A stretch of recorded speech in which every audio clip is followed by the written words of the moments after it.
In this video, I'll show you how to make a script run on Ubuntu just by double-clicking it. Similar to how you run exe files on Windows. It's a quick way to make your scripts more user-friendly, especially if you don't want to open a terminal every time. First, open your terminal. Navigate to the folder where your script is. You can do this with the cd command.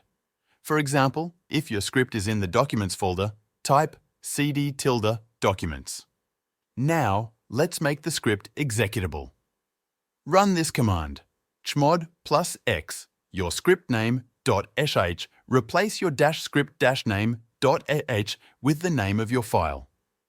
Next, we need to make sure the script starts with a proper shebang line.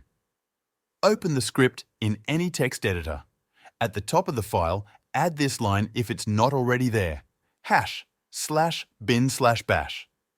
This tells Ubuntu to run the script with the bash shell. Save the file and close the editor. Now, right-click the file in your file manager. Go to Properties. Click on the Permissions tab. Make sure the checkbox for Allow Executing File as Program is checked. If it's not, check it now. Then, close the Properties window. Before you double-click, there's one more thing to check. In Ubuntu, double-clicking a script might open it in a text editor by default. We want to change this behavior.